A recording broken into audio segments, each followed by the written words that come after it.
కుడి నుంచి పోతే మంచిదా, కుడి నుంచి ఎడకపోతే మంచిదా? మైక్ మేనేజ్మెంట్ చేసుకోవాలి. అంటే మీరు ఇంకా కొత్త కాబట్టి సరిపోయింది. కొన్ని 10 ఏళ్ళు పోతే మీకు కూడా మేనేజ్మెంట్ వస్తుంది. మైక్ వాయిస్ మేనేజ్మెంట్ అంటే సార్ అది ఇందాక మన సార్ చెప్పినట్టున్నారు. మనము మన కృత్యాల ద్వారా అవతల వాళ్ళకి చెప్పడం అనమాట. ఇంట్లోకి పోతే పోయేటప్పుడే గేట్ కాడే తెలిసిపోతుంది పరిస్థితి ఎట్లున్నది. టామ్ అని పడింది అనుకోండి, పొరపాటు జాగ్రత్త టామ్ టామ్ తొడవ చిస్ అమ్మ అంటే ఓ లోపల ఏదో యుద్ధం జరుగుతుంది, మర్యాదకు పోతే మంచిది, సరే ఇద్దరు చెప్పులు వదిలిపోతాం కదా అంటే శబ్దాలు విని సార్ పెట్టిన శబ్దం చేయదు. పిల్లి ఎడ నుంచి కుడికి పోతే మంచిదా, కుడి నుంచి ఎడకి పోతే మంచిదా? మీ డబ్బు ఏదో ఒకటి కష్టకుండా ఏ పక్క నుంచి ఏ పక్క పోయినా మంచిది. మా ఊరి ఎమ్మెల్యే గారి ఇంటికి రోజు కొంతమంది వచ్చిపోతుంటారు. మా ఇంటికి కూడా రోజు కనీసం 10 మంది వచ్చిపోవాలంటే ఏం చేయాలి? ఏం చేయాల్సిన పని లేదు. అందరి కళలో రోజు 10 మంది 100 మంది వచ్చిపోతారు. భోజనం చేసే విషయంలో సంసారికి బ్రహ్మచారికి తేడా ఏంటి? భోజన విషయంలో సంసారికి బ్రహ్మచారి ఏముంది నేను బ్రహ్మచారి ఎప్పుడు పడితే అప్పుడు తినచ్చు, సంసారిక కాదు ఎప్పుడు పెడితే అప్పుడు తినాలి. భార్య సుఖంగా ఉండాలంటే భర్త ఏం చేయాలి?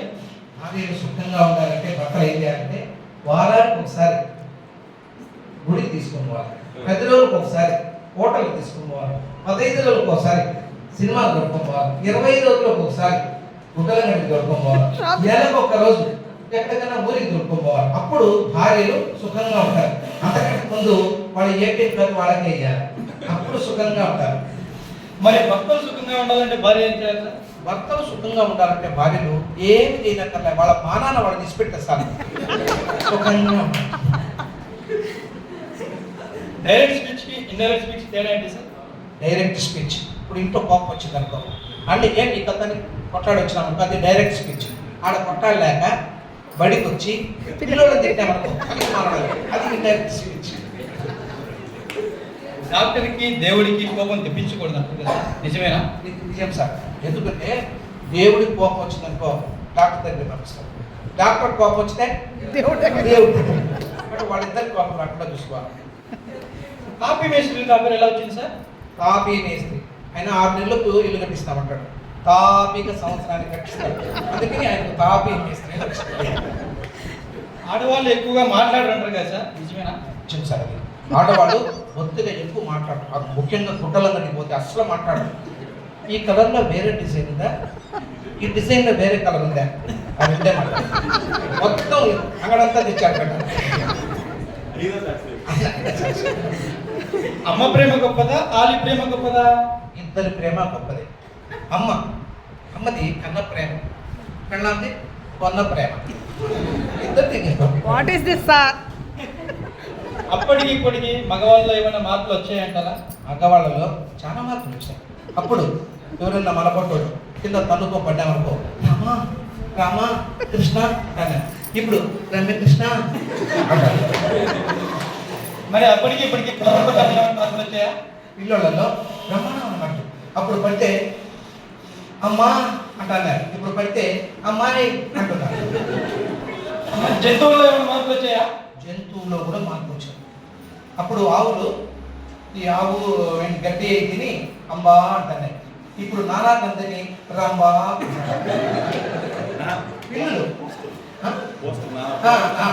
తిని ఈ మేకలు ఈ అంతకుముందు మామూలుగా పచ్చికి తింటానే, ఇప్పుడు నానా కందిని మే మే అంటాడు. కుక్కలు అప్పుడు బొవ్వు అంటున్నాయి సార్, ఇప్పుడు లవ్ అంటాడు. పాములు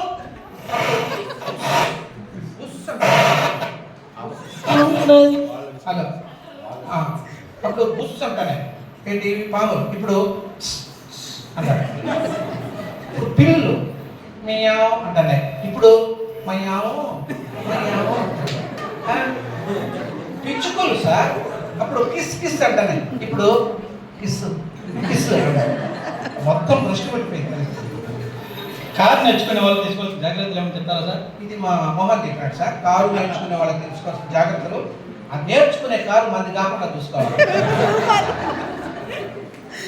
అప్పటికి ఇప్పటికి తల్లి పిల్లలలో ఏమైనా మార్పులు వచ్చాయంటారా? అప్పటికి ఇప్పటికి తల్లి పెండాల్లో చాలా మార్పులు వచ్చినాయి సార్. అప్పుడు అమ్మ కడుపు చూసేది, పెళ్ళాం జోబు చూసేది. ఇప్పుడు వీళ్ళిద్దరు కలిసి టీవీ చూస్తా ఉన్నారు. ఇంగ్లీష్ భాషలో లాగా తెలుగు భాషలో కూడా ఏమైనా సైలెంట్ రేటర్స్ ఉన్నాయంటారా? ఇంగ్లీష్ భాషలో లాగా తెలుగు భాషలో కూడా సైలెంట్ లెటర్స్ ఉంటాయి. ఎట్టంటారా? ఇప్పుడు పెళ్ళయింది, మనం అమ్మగారికి పోతాను, అత్తగారికి, హలో పెళ్ళయింది, అత్తగారికి తొడుకోపోతాను. అప్పుడు పెళ్ళైన అత్త ఏమంటుందంటే, అల్లుడు గారు మా అమ్మాయి జాగ్రత్త అండి ఉంటుంది. దాని అర్థం అది కాదు. అల్లుడు గారు మా అమ్మాయితో జాగ్రత్త అని విభక్తి మీ రాత్రి దోమలు కుట్టుకుండా ఉండాలంటే ఏం చేయాలి సార్? రాత్రి మనం పడుకునేటప్పుడు దోమలు కుట్టుకున్నా ఉంటే ఏం చేయాలి? దోమలు పడుకునే మనం పడుకోవాలి. భార్య మీద అలిగి అన్నం తినకుండా పడుకునేటువంటి వాళ్ళకి ఏమవుతుంది? ఏమవుతుంది నాయన? రాత్రి మిగిలిపోయిన అన్నం పొద్దున్న సజ్జనమైంది, పులిహోర అవుతుంది. టిఫిన్ అయి పులిహోర అయి కూర్చుంటుంది అంతే. పార్ట్ ఆఫ్ లైఫ్ అంటే ఏమిటి? ఆర్ట్ ఆఫ్ లైఫ్ అంటే ఏంటి సార్? పార్ట్ ఆఫ్ లైఫ్ అంటే having a wife is a part of life. Living with the same wife is a art of life. కొడుకులు కూతురు అంటే ఎవరు? కొడుకులు అంటే ఏమన్నా చెప్పు, వినన్న కొడుకుని కొడుకులు. కూతుర్లు అంటే అన్ని విన్నట్టు నటించేవారు.